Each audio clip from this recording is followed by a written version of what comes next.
Leave Me Alone by Vera Brosgul, published by Roaring Brook Press, read by Mr. Crimans. Once there was an old woman.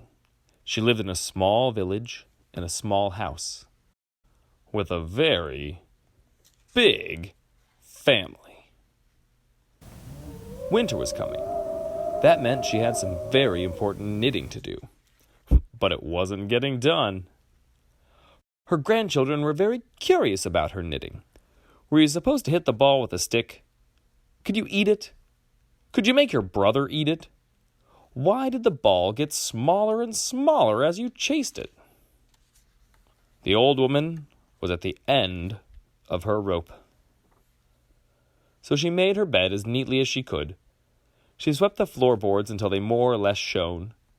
She drank tea from her samovar. She packed up her things in a big sack, and as she left, she shouted back, "Leave me alone!"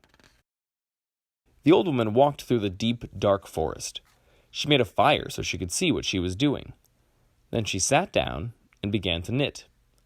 The bear family was very curious about the light from the fire, and about what she might taste like.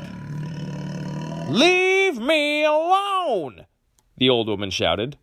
But they didn't listen, because bears don't speak English. So she picked up her sack and left. The old woman climbed up the mountainside. It was cold, so she found a small, sheltered place. She sat down and began to knit. The mountain goats were excited to have a visitor, especially one that brought snacks. "Leave me alone!" the old woman shouted. But the goats were too busy fighting over the red ones, which they all agreed were the best. So she picked up her sack and left. The old woman climbed higher and higher up the mountain. She reached the top and climbed onto the moon. She found a rock that was shaped like a chair. She sat down and began to knit.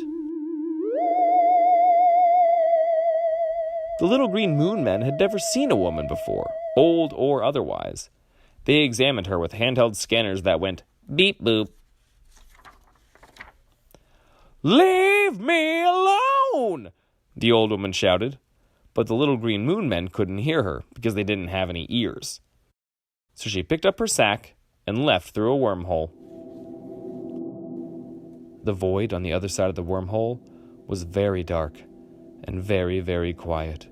She was absolutely, completely, utterly alone. It was perfect.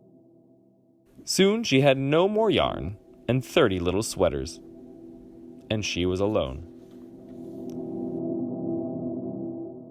So she put her 30 sweaters into her big sack. She swept the void until it was a nice matte black. She had a cup of tea from her samovar. Then she picked up the sack and left through another wormhole. When she came out the other side, everything was right where she'd left it. And she didn't say a word.